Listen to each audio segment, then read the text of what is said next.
Assalamualaikum warahmatullahi wabarakatuh. Rahayu Sagung Dumadi.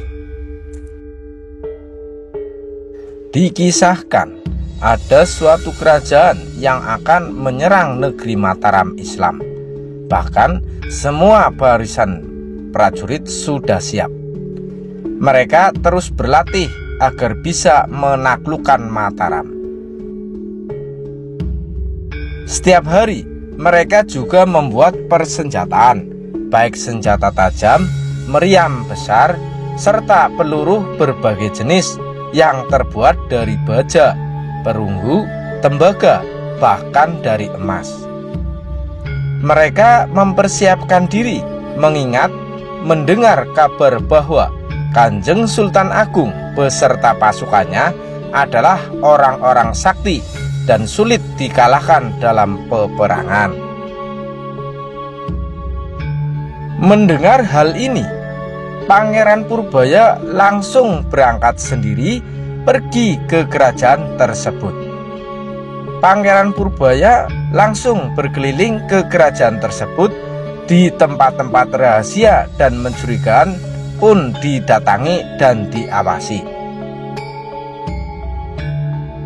Setelah memahami keadaan, Pangeran Purbaya pergi ke tempat pandai besi dan cukup heran, banyak banget orang bekerja di situ. Pangeran Purbaya kemudian berkata, "Di sini mencetak peluru kok seperti ini? Kalau di tempatku nggak seperti ini." Pandai besi pun berkata, "Ah, Kisanak sok aneh. Ya kalau membuat peluru perlu dicetak, timah panas dimasukkan ke dalam cetakan." Pangeran Purbaya meneruskan perkataan, "Wah, beda ya. Kalau di tempat saya, jika membuat peluru, timah panas itu cukup diciduk pakai tangan, kemudian dikepal-kepal, maka jadilah peluru. Memang hasilnya kalah halus, namun lebih cepat." Spontan mereka semua pada bengong, kemudian berkata, "Wahai Kisanak, Kisanak dari mana dan siapa namanya?" Pangeran Purbaya pun berkata, "Saya berasal dari wilayah pesisir Mataram dan nama saya Ki Jaduk. Saya lebih suka berkelana kemana-mana atau mengembara." Mereka kemudian berkata, "Hai Pak Jaduk, apakah dapat dipercaya kata-katamu bahwa orang-orang Mataram dapat membuat peluru tanpa dicetak?"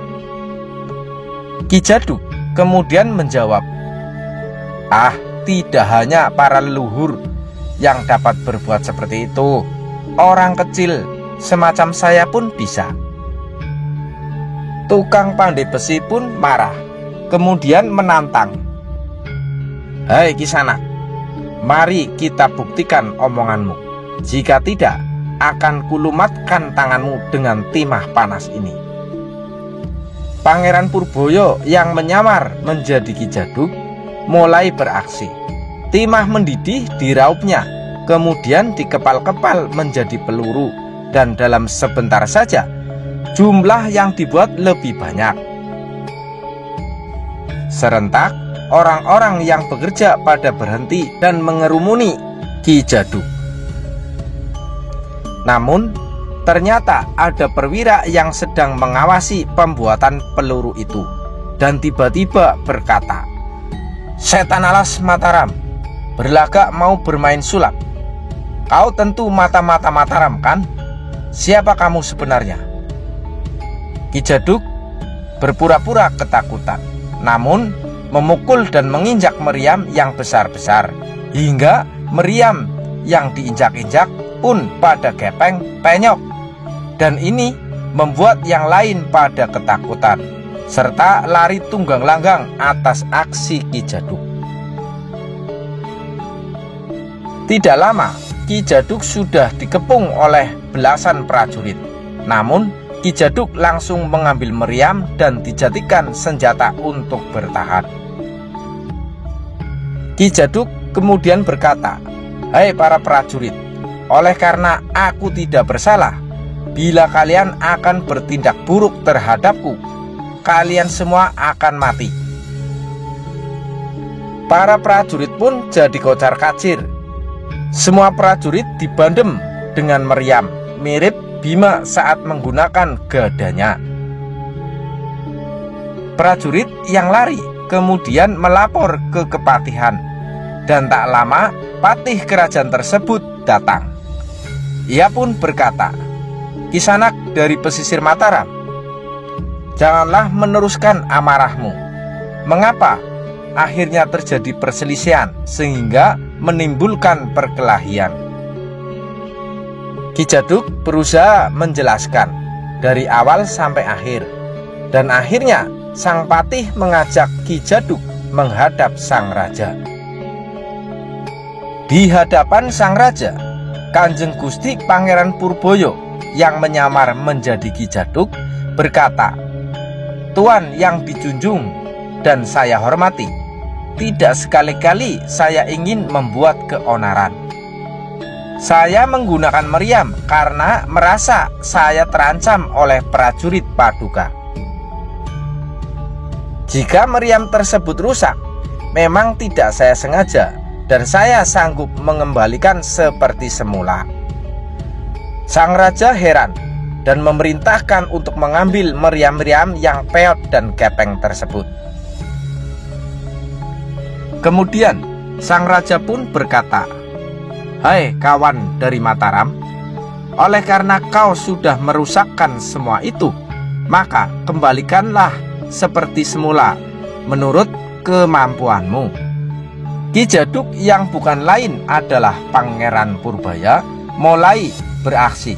Meriam itu dipijat-pijat atau dipukul-pukul, dan tanpa kesulitan apapun meriam tersebut satu persatu sudah pulih seperti semula. Sang raja pun terkagum-kagum, kemudian berkata, "Hai Kisanak dari Mataram, sudilah kiranya menjadi petunjuk bagi para utusan, patih dan adipati yang akan saya kirim ke Mataram menghadap Kanjeng Sultan Agung."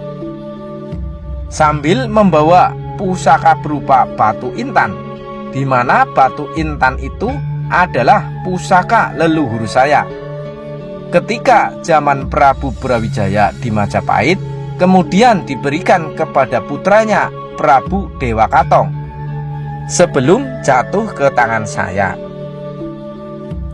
Sang raja pun melanjutkan, "Apabila Raja Mataram, Sultan Agung dapat membelah pusaka ini, saya akan membatalkan penyerangan saya ke Mataram dan menyatakan takluk sambil menyerahkan upeti secukupnya kepada Kanjeng Sultan Agung di Mataram. Namun, jika Raja Mataram tidak dapat membelah pusaka ini, saya akan tetap menyerang Mataram dengan pasukan layaknya air bah. Akan saya hancurkan keraton Mataram dan saya ratakan dengan tanah." Perlu Ki Jaduk ketahui, batu pusaka ini untuk mengangkatnya saja dibutuhkan 32 orang. Besarnya batu pusaka ini sekitar 1 tampah tumpeng, dan jika ada burung terbang di atasnya akan terjatuh dan dipastikan mati. Berdasarkan hal ini, maka prajurit dari tanah seberang memperkirakan Sultan Agung tidak akan sanggup membelah batu tersebut karena batu pusaka itu cukup sakti. Dan akhirnya seluruh rombongan yang terdiri dari patih, bupati terpilih, prajurit-prajurit pilihan beserta Ki Jaduk menaiki kapal dan berlayar menuju Mataram. Sesampainya di tanah Jawa, Ki Jaduk pun berkata, "Wahai Ki Patih, berhubung saya ada keperluan, maka saya akan memberikan pedoman jalan. Ikuti saja jalan ini nanti akan sampai ke Mataram. Selain itu, jangan buru-buru menghadap Kanjeng Sultan. Harus melapor dulu ke Hulu Balang yang bernama Kanjeng Pangeran Purbaya, penguasa Hulu Balang. Kira-kira 3 hari berjalan, Ki Jaduk sudah berganti dengan pakaian kebesarannya dan segera menemui rombongan di suatu desa, yaitu Desa Metuk. Ketika berhadapan dengan Kanjeng Pangeran Purbaya, Ki Pati pun berkata, "Wahai Hulu Balang Mataram, perjalanan kami sejauh ini berdasarkan perintah Sultan kami. Kami membawa batu pusaka, dan apabila Sultan Mataram dapat membelah batu pusaka ini, maka raja kami bersedia takluk dan akan mengabdi kepada Mataram. Namun, apabila Sultan Mataram tidak bisa membelah batu ini, maka jika Sultan Mataram tidak mau menyatakan takluk, bersiap-siap saja, karena Mataram akan di bumi hanguskan oleh kami." Kemudian Panembahan Purbaya dengan ramah berkata, "Patih yang saya hormati, saya Pangeran Purbaya, dan di Mataram berlaku aturan apabila ada sesuatu hal, maka Hulu Balang yang menangani terlebih dahulu. Apabila Hulu Balang mengalami kegagalan, baru dilaporkan kepada Sultan Mataram. Jadi untuk persoalan membelah batu, kiranya saya saja yang melakukannya." Para utusan dari negeri seberang sangat heran melihat wajah Panembahan Purbaya yang mirip dengan Ki Jaduk, hanya agak berbeda sedikit, lebih gemuk dibanding dengan Ki Jaduk. Panembahan Purbaya kemudian berkata, "Mari Kisanak, ajukan benda pusaka batu itu." Tandu yang membawa batu diserahkan kepada Panembahan Purbaya. Kemudian batu itu diangkat dan dilempar-lempar seperti melempar kapur tulis. Para prajurit dari tanah seberang melongo karena pusaka yang dibangga-banggakan tidak berdaya di tangan Pangeran Purbaya Hulu Balang Mataram.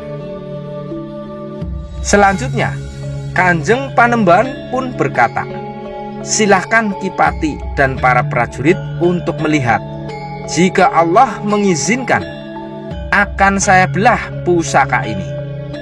Maka batu pusaka itu digores dengan kuku oleh Pangeran Purbaya, dan sekali tekan akhirnya terbelah menjadi 2 bagian yang sama besarnya. Prajurit yang sangat heran menjadi sangat takut.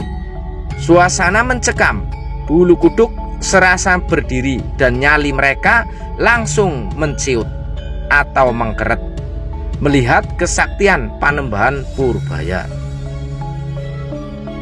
Selanjutnya, Kanjeng Pangeran Purbaya pun berkata, "Wahai saudaraku sekalian, harap jangan takut dan khawatir, karena sudah menjadi kebahagiaan bagi Mataram dapat berkenalan dengan saudara sekalian.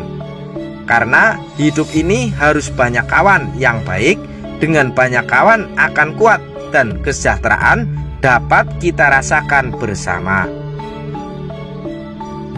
Akhirnya rombongan bersama Pangeran Purbaya menghadap kepada Sultan Agung dan diceritakan kejadian tersebut. Sebagai tanda takluk, maka berbagai upeti diberikan, berjanji akan setia kepada Mataram. Kanjeng Sultan Agung sangat bangga dan memuji kemampuan Kanjeng Pangeran Purbaya yang bisa menyelesaikan masalah dengan damai. Menang tanpa ngalahake, tanpa menimbulkan korban perang di kedua belah pihak.